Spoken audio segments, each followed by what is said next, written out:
right, what's up, Mob Crew? Thank you guys so much for tuning in. One second, let me fix that. There we go. It looks a little better. All right, as again, thank you guys so much for tuning in. I am Chris with Monsters Under Our Bed. We cover murder, mystery to the missing. And today, sadly, sounds like there has been an update to this Titan sub. There has been some headlines saying that there is a debris field that was found, and then there's going to be a press conference literally in 27 minutes, which we will watch together. But before that time, I have a special guest, Carolyn, who is someone who's been working with us. She is a geophysicist. Amazing woman, and she helped us in the Abercrombie case, and she's amazing. And so I'm going to go ahead and introduce her, and then we'll just kind of talk about a little bit of the stuff leading up to today. And so go ahead and make sure she's ready. You good to go? Okay, let's see. Hi, Carolyn. Hello. Thank you so much for coming on. How are you? I'm good. Settling down. I've had a busy day. Yeah. Same here. I wasn't expecting to go live. I was actually expecting just to kind of keep an eye on the news, and then heard about, I don't know if it was you or somebody texted me that Yeah. there was a debris field found. So, Yeah. and you said you could kind of explain some of the noises and stuff. So before I let you talk about that, we'll just quickly go over the timeline, and I'll lead up to the banging sounds. And then you can kind of tell me, explain what's going on there. So give me just a second here. And then we'll obviously touch on the latest news and just kind of let everybody filter in for a minute. So I'll just go over just a brief timeline, and then I'll let you kind of explain from there. So on Sunday, this Titan submersible, who takes passengers down to the Titanic wreck, they've done this for 3 years. The Oceangate, the company, was founded in 2009.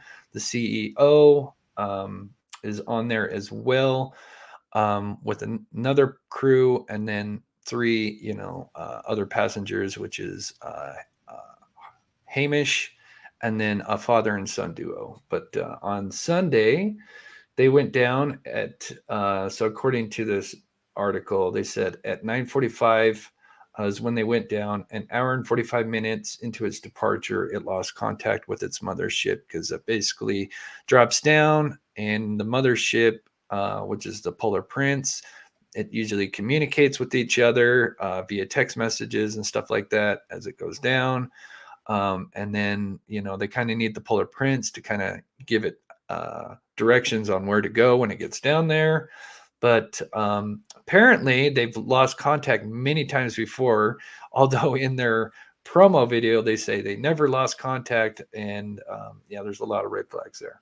So moving on, after not hearing anything, they ended up calling the Coast Guard, according to this document, at 5:40. So usually it's a 2-hour trip to go down, and then they say somewhere between 4 to 5 hours they would stay down at the wreckage, and then obviously another 2 hours to come back up. So you'd have 8 to 10 hour trip all around. So they didn't hear anything back, so they called the Coast Guard at 5:40 later that Sunday. And then these are the passengers: the CEO, Stockton Rush, Paul, the French mariner, who's also a part of the crew, and then we've got Hamish, the British businessman, and then the Pakistan father and son duo. And then Monday is when Coast Guard started kind of getting together and bringing out ships. And we didn't hear much on Monday. And then Tuesday is, and I think it was kind of later in the day on Tuesday, is when reports started coming out. And I think Rolling Stones was the first one to talk about it. And that was that when they had flown an aircraft that drops sonar buoys down, which are be able to, receive signals. And apparently they were hearing some kind of banging every 30 minutes. So you said you kind of have an idea what that could be? Yeah. First, I just want to let you know it keeps freezing for me. And I'm not sure if you're having that issue too, but just in case I just stare off at you, my screen might be frozen. So, Okay, I'll let um, you know. all right. So there's actually a really good example of this that happened in the past. The USS Thrasher, Mhm. was doing a test and they imploded also. And there was this happened in like 1964 or so, somewhere around then. And when that happened, they heard banging also. Wow. And so they thought that for a while that everybody was still maybe okay or what. Yeah. But pretty quickly they told the ships that had come to help search for it Uh-huh. to secure their search equipment to the ships and like to cut down on the noise in the water, and the banging had stopped. And so that's where that banging came from, was from the equipment from the vessels that had come to respond to that one. Oh, wow, and yeah, that would make sense because you got all these vessels coming I mean, we don't know how many, I know there's quite a few, but that would Yeah. make so much sense because the Coast Guard's kind of calling them out late Sunday, Monday, so and then, of course, vessels are still coming even probably today, um, so So that's go ahead. yeah, so that would be like a mechanical noise, and mechanical noise can still sound like a pattern, and it can still come like in intervals, and so that's why like it would Oh, sound like or somebody in like an engine room doing maintenance or something. You can hear that. Like sound travels really well in water, and then but there's also like systematic noise from the collection process of what they're hearing in the water. So like the equipment itself receiving um the sounds from the ocean, bringing that back up, there's going to be some sort of noise within that process too. And so uh-huh, you that's probably not going to be that's that like they'll probably already know what their systematic error is, so that can automatically be taken out in processing. But definitely, yeah. Especially from vessels that you're not used to having around you like that, mhm, uh, and people who aren't used to searching in this way. We have like the Navy involved in this. They're not only gonna know how to reduce their own noise, but they're also gonna know what noises to expect. Um, so when you're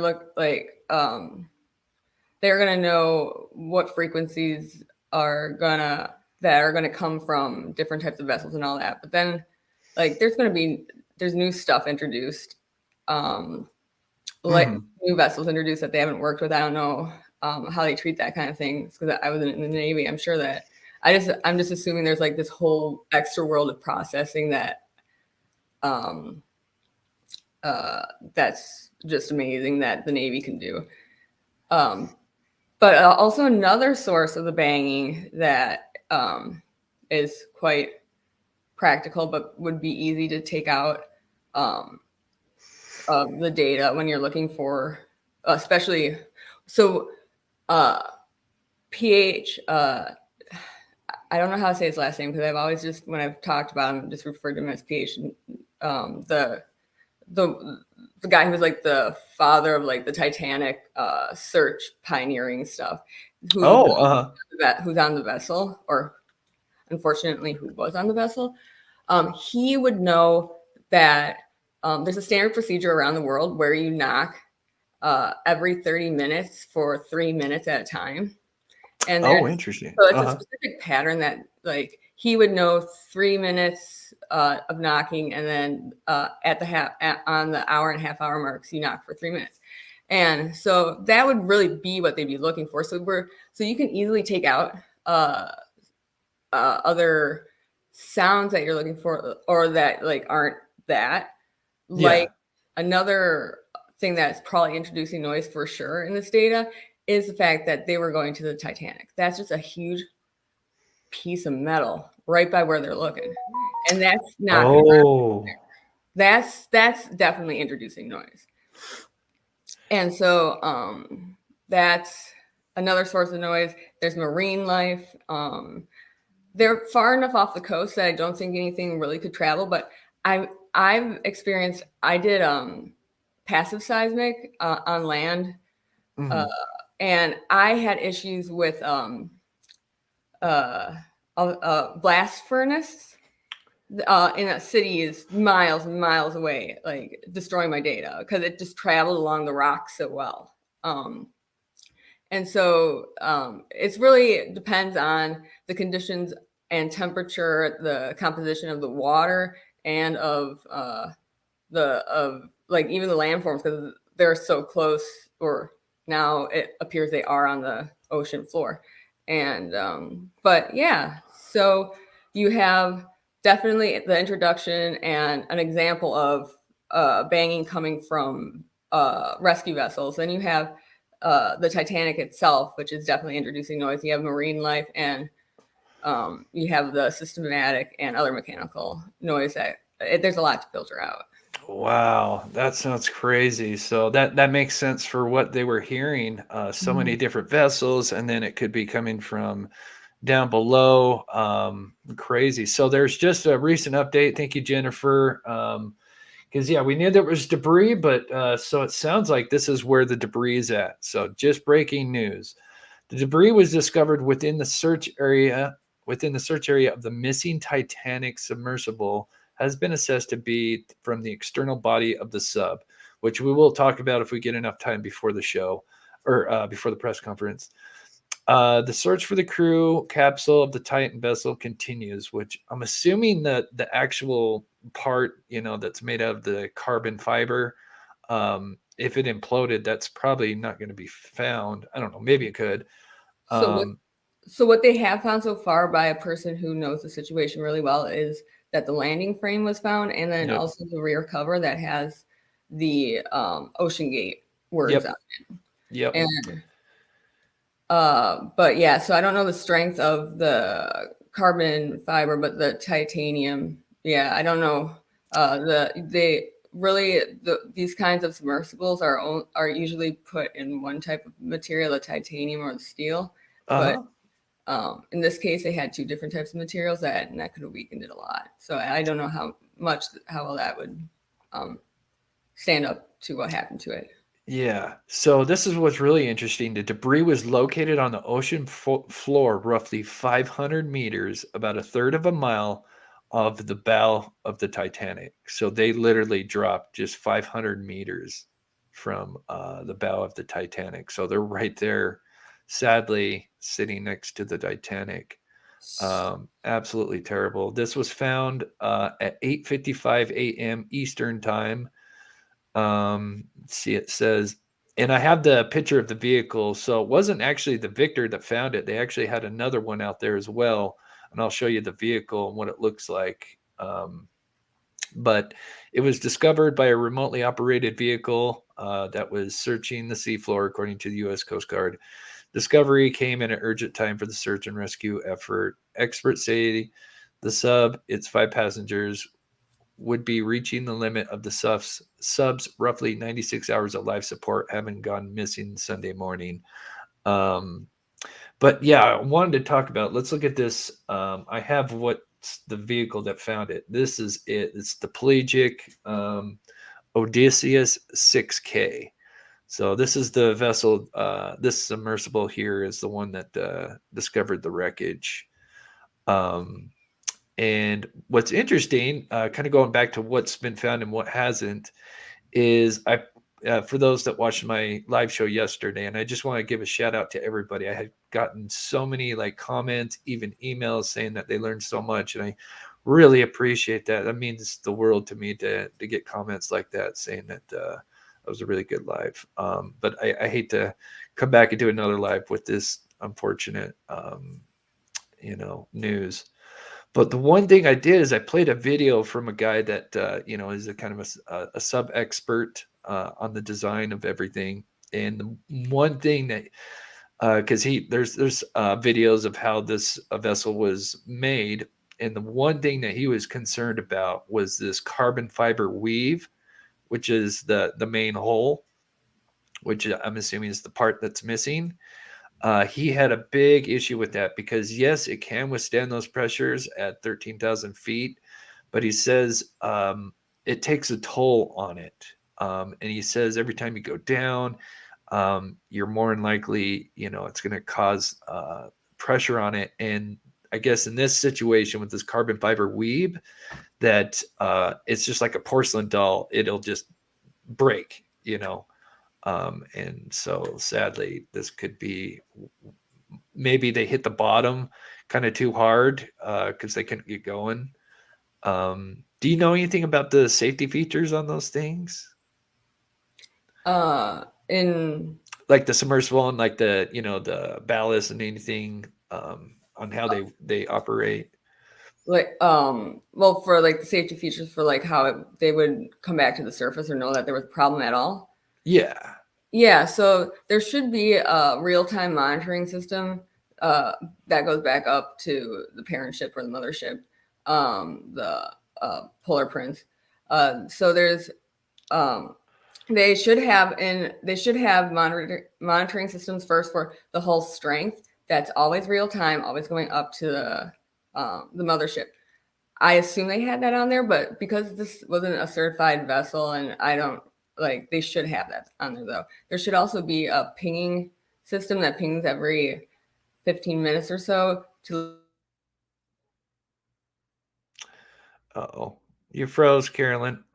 That's the thing that they were talking about happen at 1 hour and 45 minutes. So that means somewhere between 1 hour and 30 minutes and 1 hour to 45 minutes is when this happened. And so they're saying they're thinking that if something happened, it happened at about 3,500 meters down, and the Titanic's about 3,800 meters. And so they were up a little bit, and that's why there could be a scattered debris field from the center, from after the implosion, all the material is going down and the currents and all that. So this could be a wider debris field than you would think. But also besides just the monitoring, so they would know immediately that something happened when these systems went out. But besides that, if they would have had an issue with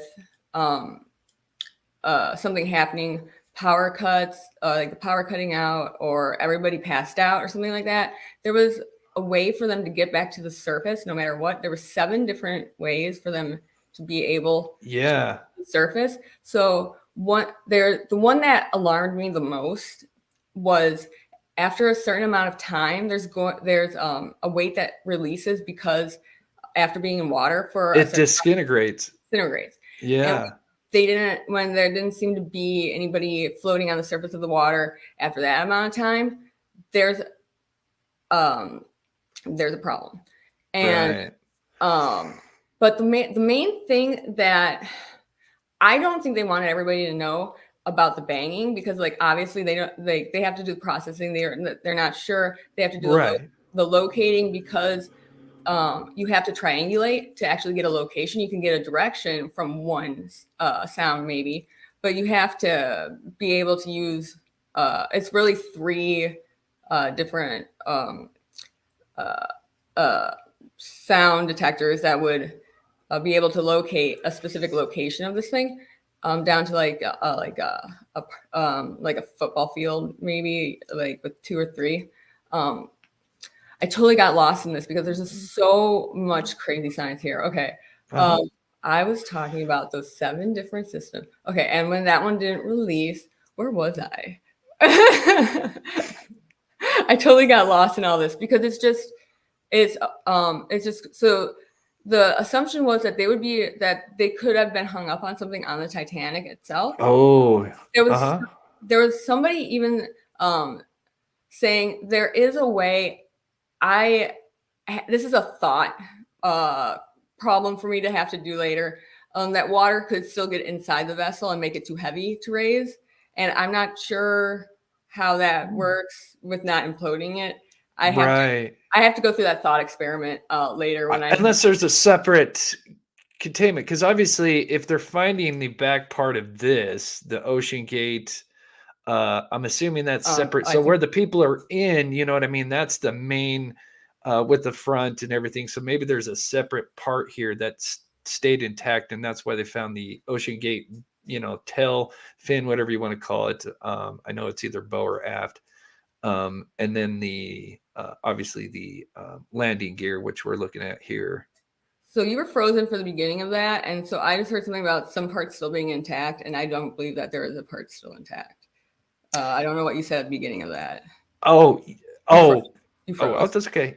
So from what they're saying right now, obviously we're going to learn what's going on when this press conference is coming in 7-8 minutes. So, but they're saying right now, according to multiple sources, that they found the landing gear, which is this part here, and then they found the oceangate tail, which is the bower fin or bower aft part of the ship, but everything else hasn't been found. So, the other main thing I wanted to say is I think they wanted to keep a lot of this quiet. And so we did find out about the banging. But I think the thing that probably was recorded that we haven't heard about being recorded is uh like I have it written down. It's a crazy amount of TNT. I thought I wrote it down somewhere. I wrote down a lot of things today because this has been such a crazy story. Yeah.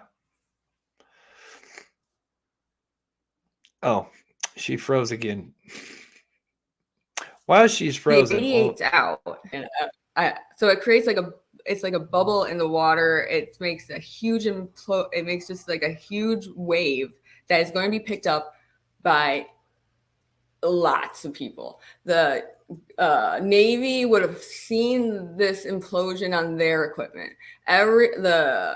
European companies or countries would have seen this on their Navy equipment. Everybody would have seen like something happened in the ocean. What happened? right? Like this definitely was detected. Like if there was a catastrophic failure and there was an implosion of this vessel, it is not quiet. It's not a slight smush. This is a huge energy event, and that would have been picked up by lots of people. So I think that immediately this was detected, and I think immediately they knew this wasn't going to go well. But I'm also confused then by the fact that last night there was a vessel that looked like it was departing and heading towards this area that had a decompression chamber on it, or it had the ability to have a chamber on. And that confused me because at that point, I was really under the impression that this was catastrophic failure for a while.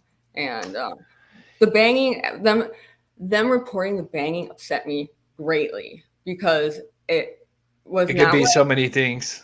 Yeah. And then also like, how do you get there's no way you're going to be able to get them out. Like the ability to be able to do that at that point. That was upsetting, and so I couldn't imagine that they didn't want people to have known about any of that, especially if they would have seen the energy event that happened from the implosion. Yeah. One thing I wanted to mention, and then we're getting real close here, so we're going to probably transfer over to the live and we'll watch it together and then get your thoughts. But there was what's interesting you mentioned about the hearing the implosion is I think it was yesterday. I want to say News Nation and one other said in their news clip that there was a report that they heard an implosion, but they thought it was maybe one of their ROVs that couldn't make it all the way down, and they just tried to kind of push the limits of one of the ROVs searching for the vessel, and that thing imploded, and that's what they heard. But I swear I heard that. Let me know in the chat if you guys heard that as well, because I do recall, because I was watching, I had my phone on, my TV on. I mean, I was watching every channel I could to get as much information. So let me get this. Christina Straff, I wonder who that is. Thank you for explaining this tragic situation so well. There's so much info, but you always break it down in an understandable way. I just want to give a shout out to my mom from Christina too. Oh, thank you. That's her sister, Carolyn and Christina. So let me get caught up in chat, and then it's going to start in 3 minutes. So I'm going to probably, before we get into anything else, I want to make sure I get this all set up for us. So I think I've got to remove that first. And I got to take it away completely. But yeah, just so you know, like the timing of the implosion and implosions like that would have a certain signature, especially from the size of that vessel. So I don't think that it would be practical that I don't know, an ROV going down there after the whole thing started. I just don't think that they would consider that. I don't think you would be banned, Truth, unless you've, as long as everybody's being respectful in the chat, that's all we ask. Just common courtesy. And, but shout out to, I know you've covered the Idaho case. So shout out to that channel. Let me hide that. Okay. It looks like it's starting. So, okay,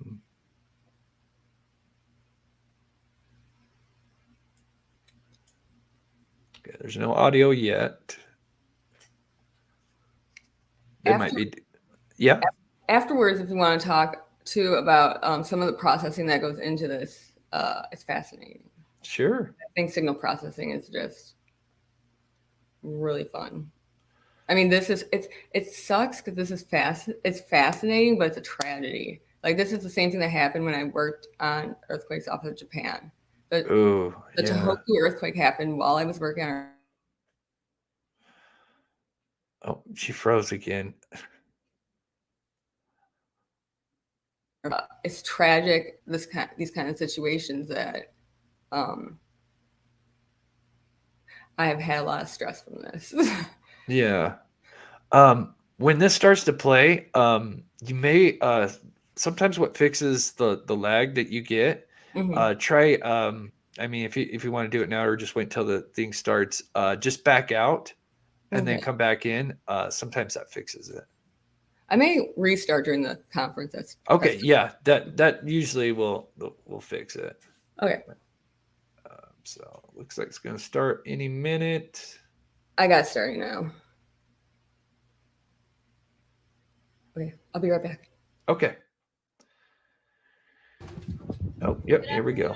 Let me know in the chat if you guys can hear that. Okay, I'm going to blow this up here. I might just take my face off. Rear Admiral John Logger will be providing an update on the most recent findings from ROV operations and search of the Titan submersible. He will provide a brief statement and provide the opportunity. Let me know how the audio is, and I'll jack it up if I need to. Following the briefing, the Joint Information Center staff and I will be here to help you with any of your further needs. May I now please The quality's terrible.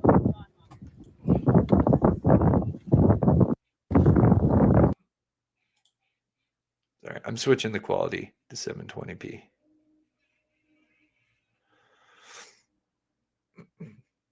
Okay, I'll turn up the volume here in a second. Sounds like they kind of got a... Yeah, you hear like the background ambience, but the people are kind of low here. All right, what's going on? Titanic on the seafloor. That's better. The ROV subsequently found additional debris. In consultation with experts from within the Unified Command, the debris is consistent with the catastrophic loss of the pressure chamber. Upon this determination, we immediately notified the families. On behalf of the United States Coast Guard and the entire Unified Command, I offer my deepest condolences to the families. I can only imagine what this has been like for them, and I hope that this discovery provides some solace during this difficult time.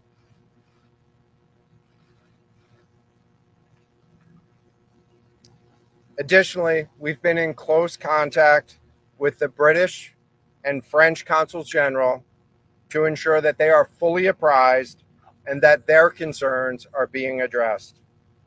The outpouring of support in this highly complex search operation has been robust and immensely appreciated.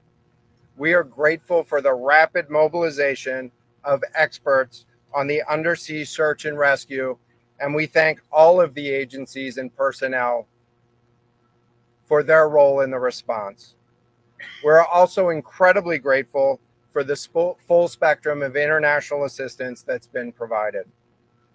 The ROVs will remain on scene and continue to gather information.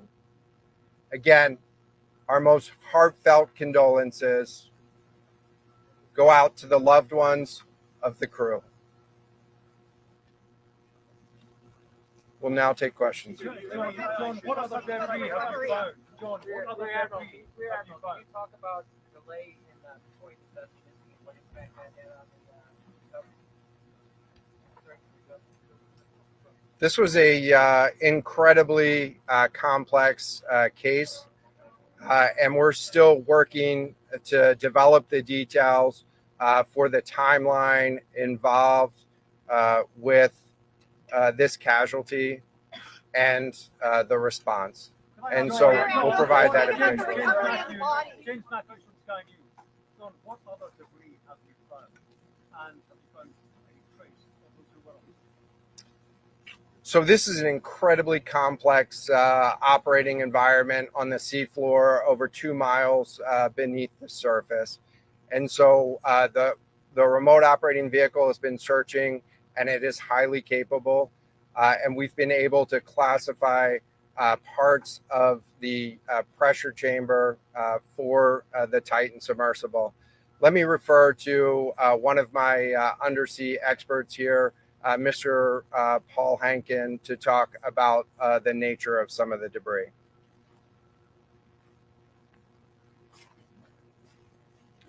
Thank you, Admiral.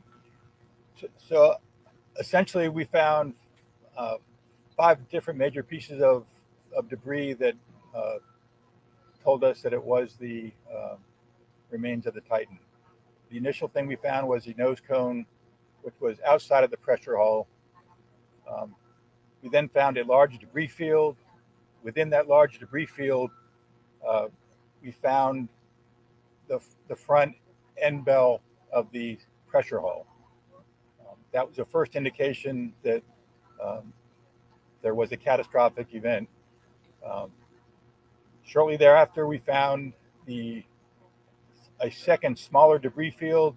Within that debris field, we found the other end of the pressure hull, the aft end bell, which was basically comprised of the totality of that pressure vessel.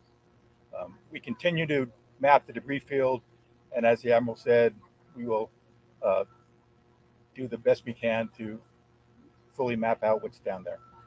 Thank you very much. It's a very difficult question to ask, but it will be an important one for the families, of course. What are the prospects of recovering the bodies of the missing? So the questions was related. I'm restating the question from the standpoint of sometimes it's hard to hear the question here. What are the prospects for recovering crew members? And so this is a incredibly unforgiving environment down there on the seafloor. And the debris is consistent with a catastrophic implosion of the vessel. And so we'll continue to work and continue to search the area down there, but I don't have an answer for prospects at this time. In terms of the timing here, NBC News, is there any suggestion? Sorry, any suggestion at all that the sub itself collided with the wreckage of Titanic, or that instead it might have imploded above the wreckage and then rained down nearby? So the question was, is there any question as to whether or not the sub collided with the Titanic or whether it imploded above and debris field created from that? So the location of the Titan submersible was in an area that was approximately 1,600 feet from the wreck of the Titanic. I have an expert here that is familiar with that area and can talk about the debris field and what the debris field indicates in terms of where the casualty may have occurred. Rear Admiral, really quickly, can you tell me when that Wait, let's get the massive fleet expert will be voice, called please. back? Hang on a second. The expert voice is coming up to answer the question. Thank you, Admiral. So the question is, where does the wreck lie in relation to the Titanic? I didn't hear the Admiral's answer. I think 1,600 feet. Is that correct, Admiral? Yep, you got it. So that's off the bow of Titanic. It's in an area where there is not any debris of Titanic. It is a smooth bottom. There, to my knowledge and anything I've seen, there's no Titanic wreckage in that area. And again, 200 plus meters from the bow, and consistent with the location of last communication for an implosion in the water column. And the size of the debris field is consistent with that implosion in the water column. Thank If I can ask a question, in terms of the timing here, you say that this was a catastrophic implosion. And I know it's early on, but is it your estimation that this happened right at the moment when they lost contact, an hour and 45 minutes after the descent? So the question was about the timing of the catastrophic implosion. Right now, it is too early to tell with that. We know that as we've been prosecuting this search over the course of the last 72 hours and beyond, that we've had sonar buoys in the water nearly continuously and have not detected any catastrophic events when those sonar buoys have been in the water. So, And we describe what happens from here to the next days and weeks in terms of finding more debris. What happens from here? so we will. The question was, what happens from here? What's the next phase? And so right now, again, our thoughts are with the families and making sure that they have an understanding as best as we can provide of what happened and begin to find some closure. In terms of the large process, we're going to continue to investigate the site of the debris field. And then I know that there's also a lot of questions about how, why, and when did this happen. And so, those are questions that we will collect as much information as we can on now, while the governments are meeting and discussing, what an investigation of this nature of a casualty might look like. This is something that happened. I'll just remind everybody, this is something that happened in a remote portion of the ocean with people from several different countries around the world. And so it is a complex case to work through, but I'm confident that those questions will begin to get answered.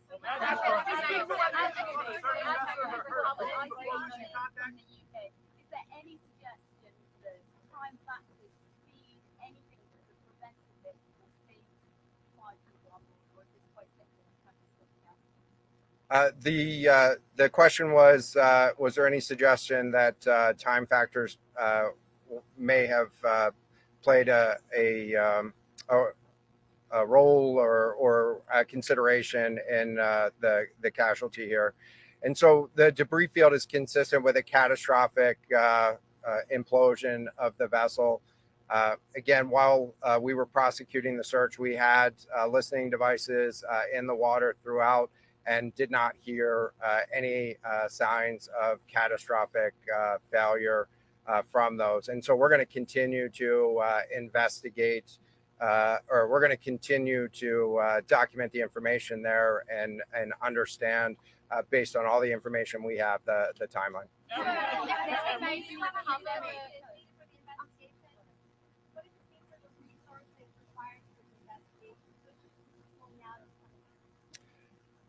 So the question was, what are the resources required for the investigation, and which ships will be pulling out and staying in?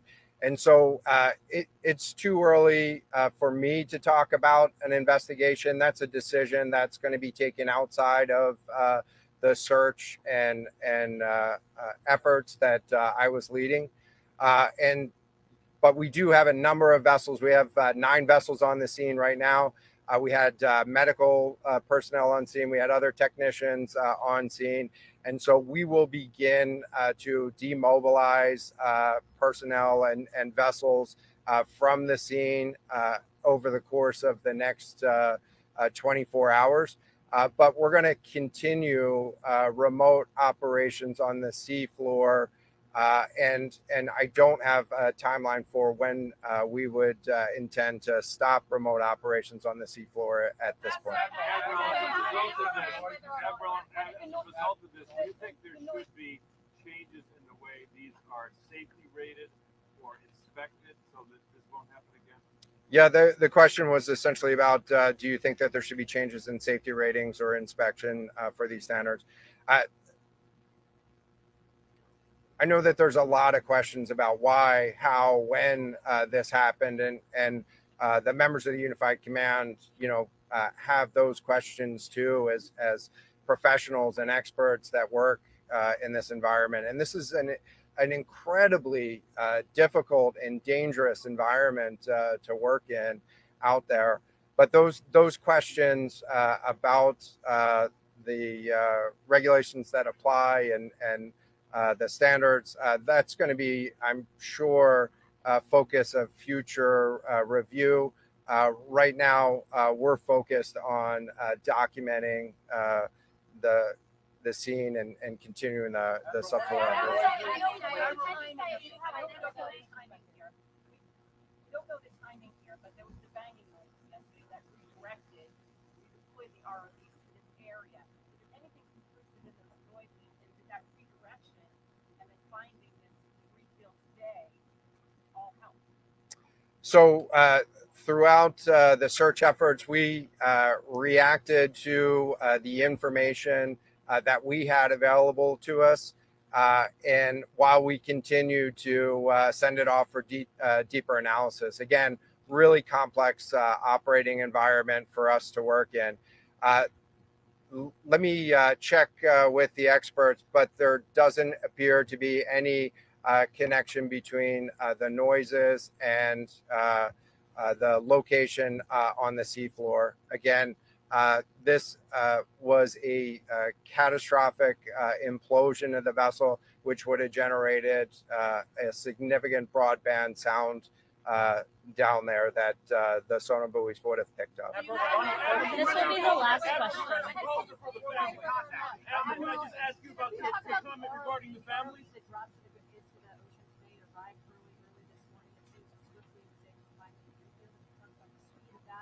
And also, were all of the assets involved moved as swiftly as possible to the area? Was any help turned away as some lawmakers criticized?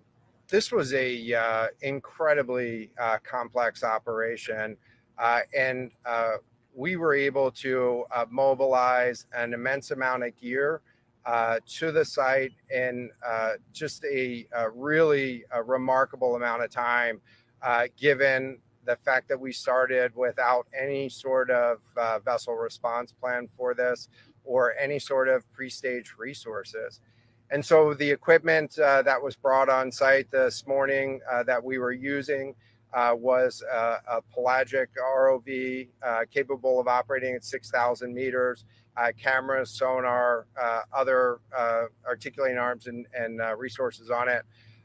And it's, we had to transport it here through C-17 aircraft. This is 2 aircraft that it took to get this up here. And so we've really had the right gear on site and worked as swiftly as possible to bring all of the capabilities that we had to bear to this search and rescue effort. And it was just a huge international and interagency effort to make this happen.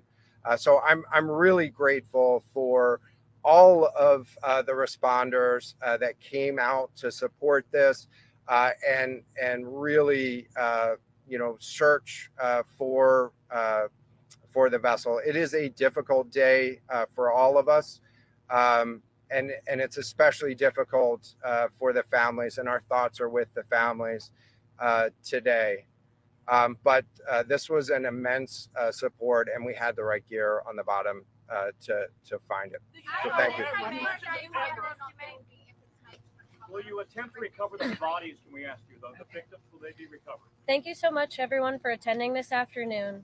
There are no future planned press conferences. Updates will be shared to the USCG Northeast Twitter page, and our staff will be available to take down any questions following this. Thank you. I can get that back to you afterwards, just so I can confirm. Thank you.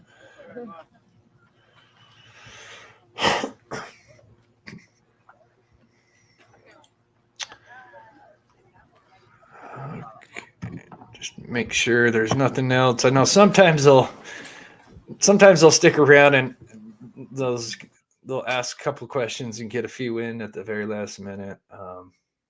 So I guess the next best thing to do real quick is I guess hold a moment of silence for those for the families and everybody involved. So just a quick moment.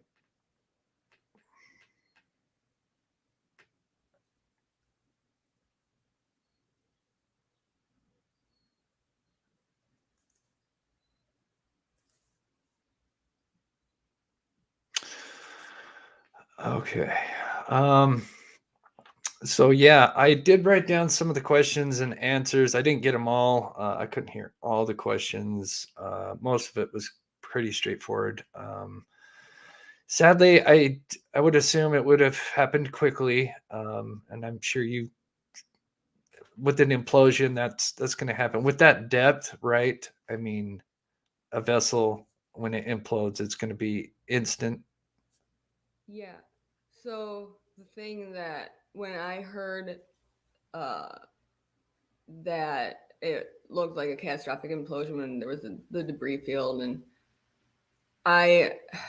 it's weird. It's really weird to say, but I was relieved because it happened Sunday when they it happened between an hour and a half, 45 minutes into this thing probably. And it happened so fast that they didn't even know it happened. And that's how, because like after a certain amount of time, like they're not, like if they're still down there, they're not coming back up. And so as time was ticking on this, like I didn't even know how they were going to get them up. Like if they thought, like when this all started, this was going to be a big deal. Yeah, something that's never. Yeah, I mean, there was a sub that was. I don't know. I want to say 300 feet, and they couldn't rescue these guys. They did escape through a hatch, but there was a lot of crew that were stuck inside the sub that couldn't, and they couldn't. It took like another year for them to recover the sub, and that was like I want to say like 300 feet, and we're talking 13,000 feet. Yes, the rest. If there would have been a rescue, it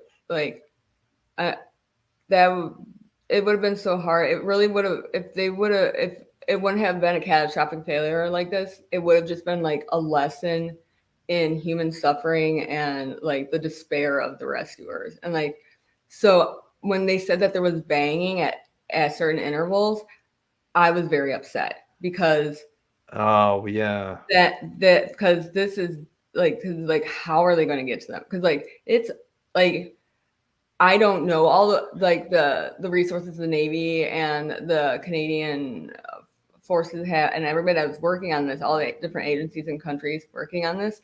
Yeah. But I really was not hopeful if they were still alive that this was going to turn out well. And so when I heard that it looked like a catastrophic failure, I was so relieved because they didn't even know it happened. Yeah. And it happened so fast they didn't even know. Yeah. And it wasn't days of suffering.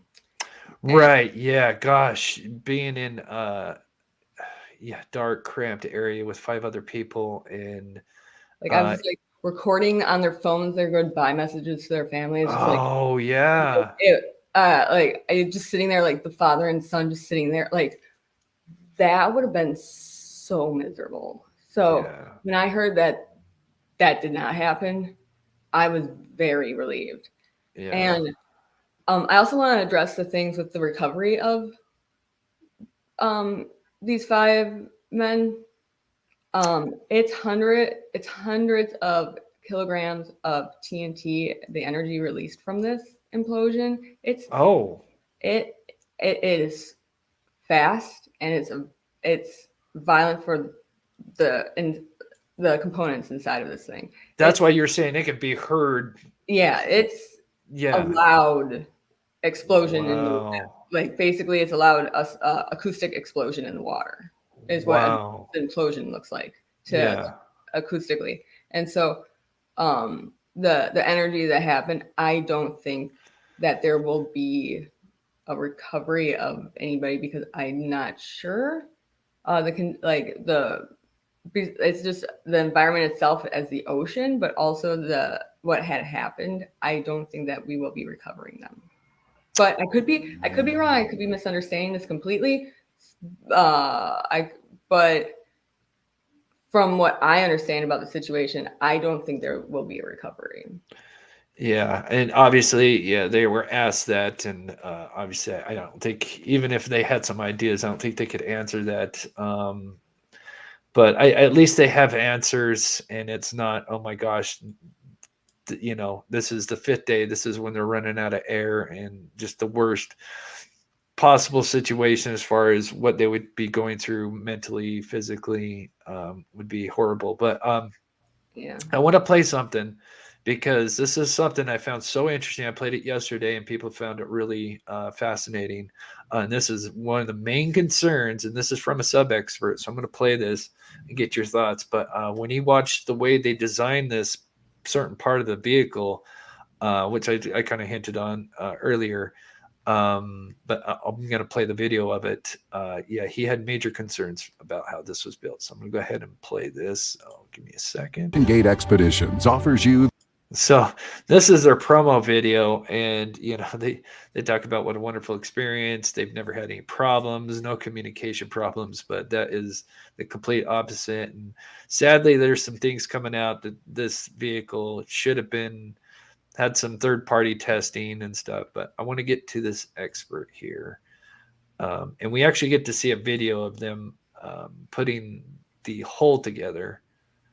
So let me skip this forward. Okay, it's this guy here. I don't know his name. His channel's Sub Brief. I have a link to it in my previous video. I think it might be in the description of this one. If not, I'll put it at the end when we finish. But there's something that really concerned him right at the beginning here. Yep, this part right here. So this is literally the video of it being built. So I'm going to do this. INS, which is an inertial navigation system that is upgraded with the ultra-short baseline, which means it's very accurate at calculating motion while submerged. And this, I don't know why. So I played this video yesterday, and it played fine. It was loud. I don't know what. I've got to talk to StreamYard and ask him what's going on with me playing certain videos, because, sorry, the audio is weird in it. I played this video fine. system I know is very good. I have no questions about the Teledyne equipment. It's probably the best thing on this thing that actually works. Yeah, it's not. All right, so here's the pressure hull under construction. As you can see, it's just a carbon fiber weave that is just loomed left and right until it becomes 5 inches thick. So this is the actual build of this Titan vessel. And this is carbon, and it just goes back and forth weaving. I forget how many inches or whatever thick, but that's how it's built. And yes, it can withstand those pressures, but the biggest concern, and he'll talk about it. It's a carbon fiber wrap that's designed to withstand the pressures of 4,000 meters of sea depth. Here is a video of it being, of the titanium hatch rings being installed on one of the ends. Watch this. That's the adhesive right there. Think of it like a very thick glue. It's going to bond the titanium ring that you see there onto the carbon fiber pressure hull. And they only get one chance to do this because once it's on, that bonding agent adheres. And it's not coming back off again after this. So they very carefully line it up. And it looks like they got it right. So good job getting the hatch rings on. This is going to go on both sides, the forward bow and the aft section.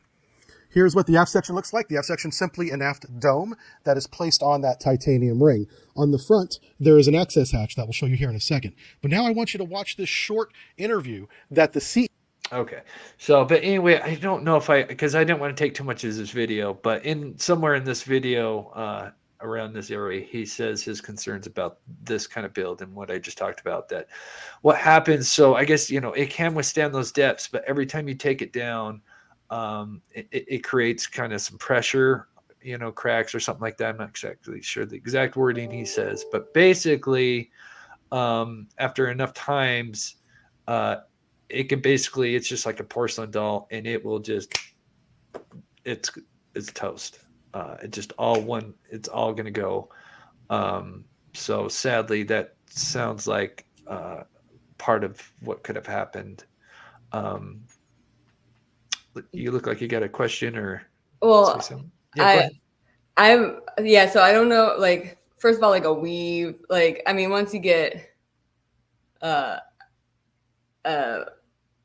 mean, it's going to be really hard to find pieces of that section. Maybe, I'm not sure how much of that, that'll be in smaller pieces, I'm sure, because of the weave and not like the solid nature of that construction. But usually these submersibles, it's always in, from what I understand, it's always in either the titanium or steel completely, and they don't have the different materials. And right, when I was watching that, so I did a project for Goddard Space Flight Center with NASA one summer. I did through my X-ray astrophysics lab, and I studied the effects of can you use expired epoxy on things? And the answer was no. But I can just think of like all the issues with like epoxies and glues and all of that, and the fact that those two pieces of one material on one side, one material on the other side. So there's going to be different effects of like the pressures and the temperature on on either side of, like, one side of that ring is going to be affected by the pressure and temperature slightly different than the other side of the ring, I'm sure, because of the material differences and the fact that it's like relying on this glue, this like epoxy thing that they just put around it like that. And I just couldn't get over the fact that, like, man, it's literally just glued together, and that freaks me out a little bit. And the fact that, like, if you have, like, you know how you get potholes in the road because of the expansion and compression of the road over the winter, and there's all that wear and tear, and the potholes just get worse and worse if you don't fix it. And I'm just thinking of, like, not just the materials themselves, but that the glue they just used. Like, what kind of cracks are happening in that too over that period of time, especially when you have the different materials on each side. I mean, I'm not like a material engineer at all, but like just kind of having an understanding of what might happen. That could be caught. That could be one of the things that could have happened. I also just want to say, like, we don't know what happened yet. Right. And so we don't know that if, like, certification of this submersible, would that have stopped us from happening? Would like all the checking and testing that they have to do on every component of this thing before it goes down, like, maybe that was all done really, really well. I mean, everything looked really great, and maybe, like, it would have passed the certification, and it was just like some, like, crazy thing that just so happened because of the conditions of the dive at this time. We don't know yet, so I don't want to say. I'm not saying, in my opinion, I'm not saying anything about the company right now. Like, it's unless they misled the people that went on to the submersible, like saying, like, super, super safe, and then they were just like crossing their fingers going down, then that's a problem for me. But right Yeah. now, we don't know what happened down there, and so I don't want to speculate on the certification not happening and things like that. Yeah. Caroline says, I love the Sub Brief channel. Been watching him for a while. I know. I found him a few days ago when he did the video. It's so well done.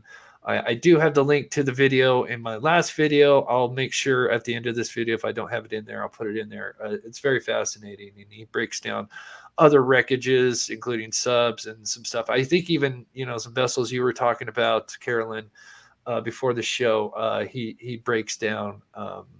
And I forget his exact qualifications, but he's amazing.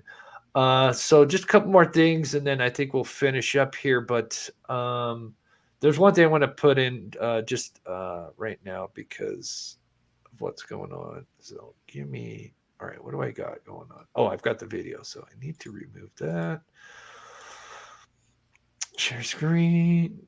Oh, yep. Entire screen. There we go. So apparently, thanks to who sent this to me? I just forgot who sent this to me. Elbows mom. Yes, thank you so much. So that's kind of cool. So apparently, this rainbow showed up during the press conference or before, or during. So that's kind of cool to see that that came up when they were doing the press conference. So thank you so much, Elbows mom, for sending me that. And I just want to say thank you to everybody taking the time out of their day to watch the show. I know it's kind of a not earlier time than I usually go, but since I started covering this case and I knew this was going to be the big breaking news, I thought I'd go live. And then Carolyn, obviously, she's got experience, and so honored to have her on. And then, of course, I just want to thank to all the members and to those who've donated, because that helps the channel. Because for those that might be new to the channel, not only I and Carolyn, but we not only I cover true crime, but me and Carolyn, we also help the missing and cold cases and stuff like that. And so donations and memberships and stuff like that really help us go out on the field, which we have future plans literally around the corner. But yeah, I find that kind of interesting. I gotta look that up because I know he's done a bunch of those. James Cameron had said on the Titanic wreck is one of the most unforgiving places to explore. It's not like you can call it a triple A if someone goes. Yeah, it's not like you can call triple A if something goes wrong. Yeah, at that depth, because there's not many submersibles that can go to that depth. That was a problem when they were first there. They only had submersibles that could go half the distance, and that was the problem. And then there's never really been a recovery at that depth, not even half that depth. That's the huge thing. It sounds like they might have been able to, which is kind of sad in a way, because they did have that Victor and this Odysseus that was the one that found the wreckage. Apparently, it's got robotic arms. I think the plan was yesterday, before we found this news out, is that they had this one boat that's got a 5-mile winch on it or something like that. I don't know if it's that long, but it's many miles. And what they were going to do, because obviously you can't just drop the line just blindly, because it'll go, who knows where it's going to land. So what they would do is they would use the robot arm and drag the line down with one of the submersibles, and then hopefully hook it up to, the landing pad or something, and then that's how they were going to pull them up. Well, I don't think they wouldn't necessarily have to worry too much about the pulling up, though, if they could just jig them loose, right? Yeah, some of the that's it true. should be buoyant unless there was water somehow inside of it, which is still my thought experiment for later. But it should have just been able to float. They just needed to get it unwedged, really. And I was just wondering if they'd just be able to, if still together, if they could have just shoved it with the rover. But it was not that, which is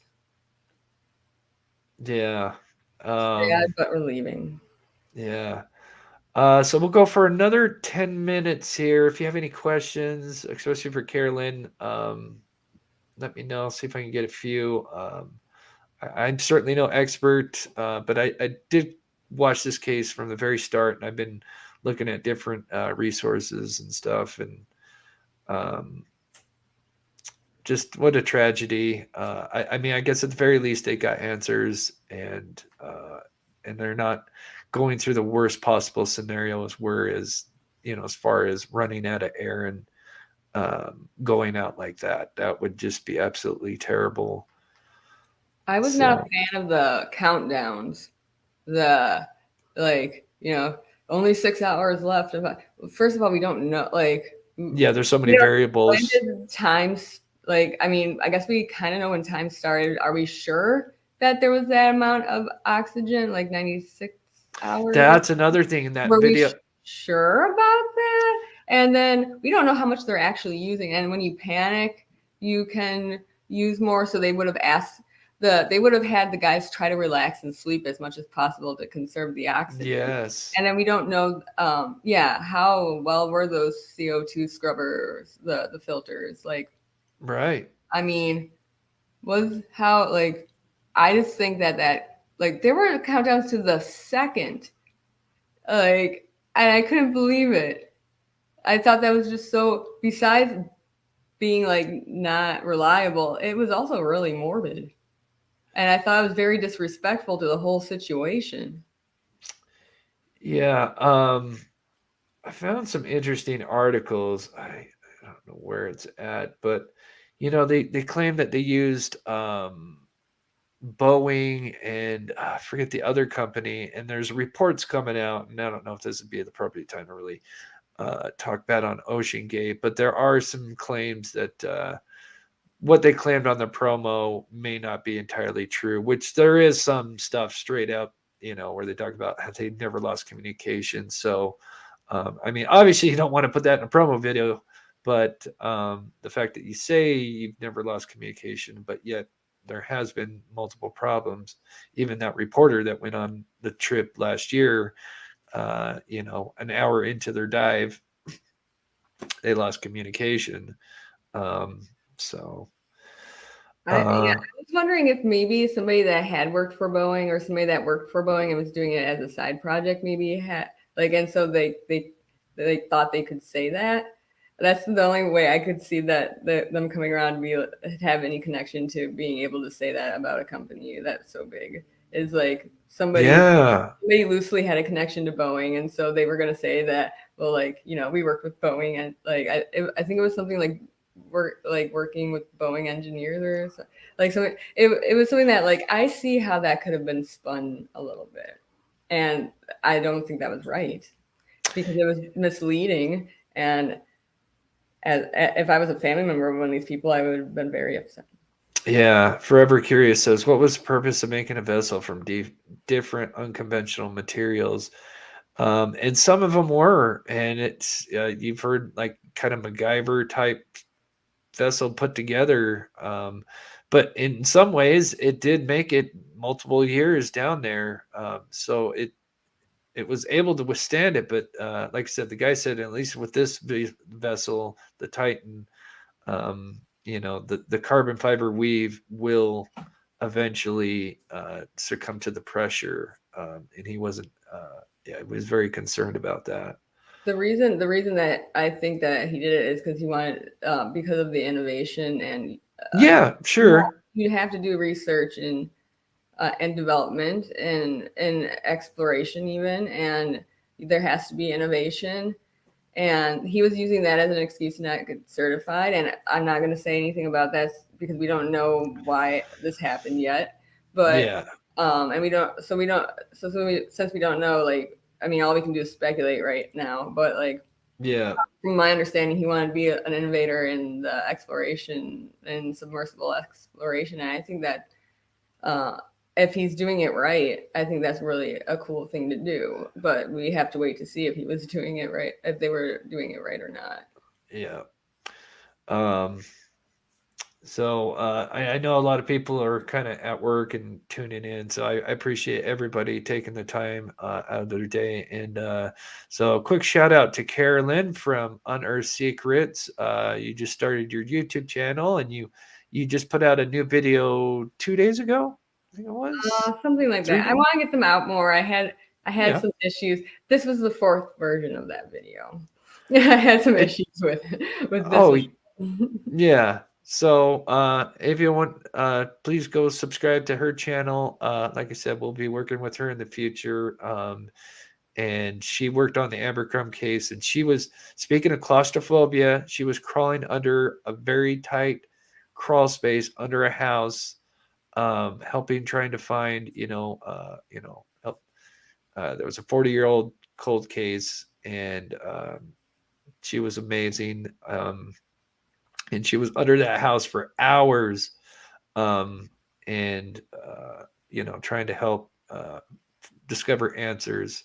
So absolutely amazing, and honored to have you on. I just want to let the people know before I let you go, and I'll give you some last words. Um, the Delphi case, I know a lot of people are wondering about that as well. I'm still waiting for the documents. They could be released today. If not, I'd assume tomorrow. So if that happens, I may be going right back and doing another live. So it might be a busy day for me. And then, of course, with our future plans, we've got plans to go out to Iowa, which is going to be the anniversary for the Evansdale double homicide of Cook and those two poor girls who have not received justice. And so Steve and I, and then we've got other plans as well. We're not going to announce it yet, but we've got more plans that we're going to be maybe in the Idaho area, but we still got to get those all put together. So final thoughts, Carolyn. Like, thoughts and prayers to the family of these men, and and just the search and rescue, the coordination of the government, of the different agencies and the different countries that came together to do this so quickly. It was done very quickly to get all those resources there. Yes. The fact that they could all work together on that, to transport things, to transport people, and they all came together to try to save these 5 guys. And it was just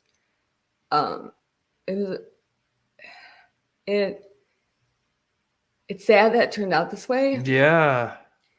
But I'm glad that after a certain point this was the outcome that I wanted, because otherwise it was just going to A be recovery situation. awful Yes. story of suffering. And Yes. I'm glad that these guys did not suffer at all. They didn't even know. Yeah.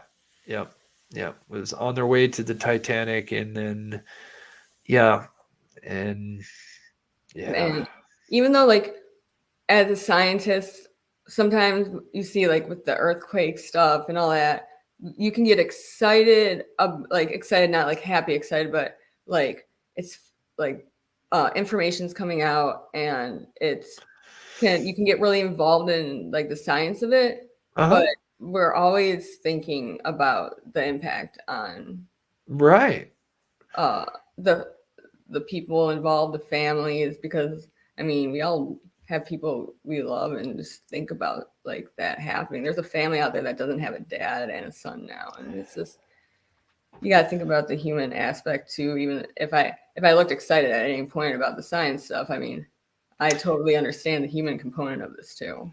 Yeah, no, and I understand that, because the scientific part is to help further understand it and what you can do to, better in the future. And it totally makes sense. There will be lots of innovation coming out of this too. So if his goal was to innovate, and research and development, there will be probably a lot, not just from, like, the materials and, like, all like that, but, like, there will be from the search and rescue too, there was a lot of things that were learned about coming together and about the searching in this type of environment and with these different people and this different equipment all together. So, and there's going to be a lot of research papers just on all of it. Sure. In the Yeah. end, there was innovation if that's what he wanted. So, Right. And yeah, and it wasn't just a tourist thing. They were trying to scan, do new things with the Titanic and try to get 3D scans and better photo. And, this wasn't just a tourist, it was a kind of a, you know, um, they were trying to multitask and, try to understand because apparently the Titanic, I just remember, I heard the date, and this is just a rough estimate. I want to say it was 2030 something that they expect the Titanic to really just start to, come apart. And so they wanted to do as much scanning and see if there was anything that they could do. And so that was kind of part of the mission. It was not just the tourism, and I could say that could kind of fund it. So it's a, kind of a win-win. But now I'm just wondering, it sounds like before any of these other missions take place, something like that, there may be some kind of policies, which makes sense because it sounds like there wasn't any kind of official inspections of this vessel. yeah, I'm just hoping that it doesn't become super restrictive. Like I want everybody to be safe, and Yeah. I want people to come back. But I don't want it to be burdensome and like more expensive and more time consuming than it absolutely has to be. And so I'm a little concerned about that. But I don't know what kind of governing agency would be the ones in charge of something that happens out in the middle of the ocean like that. Anyway, I guess it would be like the countries that these things come from, but I don't know. Yeah. And we will see what happens from this. Yeah, and I'm sure I don't know if we'll be seeing any photo evidence for a while or ever. I mean, I'm sure they'll maybe have some kind of video or something, but I don't know if they'll actually show the actual wreck or anything anytime soon. Well, One thing definitely. I want to add, though, that maybe some people might not know. So the reason why there are no skeletons, because there was a lot of unfortunate victims to the Titanic tragedy, and of course there's all these boots. Mainly the boots have lasted because of the way they were designed. A lot of the clothing and everything else is disintegrated, but the reason why there is no skeletons or anything, for those that may not know, is the pressure at that depth. When your body becomes bones, it just turns to dust. So there are no bodies or anything down there because of the pressure. So thought that was kind of interesting. That's something I learned. I think I knew a long time ago, maybe in school, but recently relearned that. So with that said, just check last comments here. Just once again, thank you to everybody taking the time to watch the show. Condolences to the family, of course.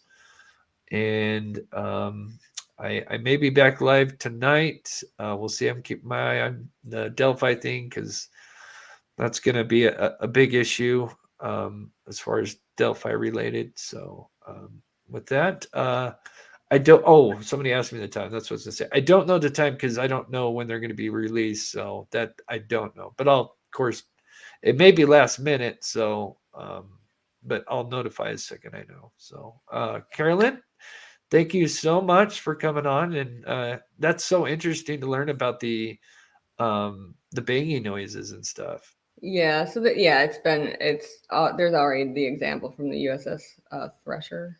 I'll have to look that up. Yeah, because you sent that to me. Yeah. Yeah, And so interesting. it's already happened. Yeah. Yeah.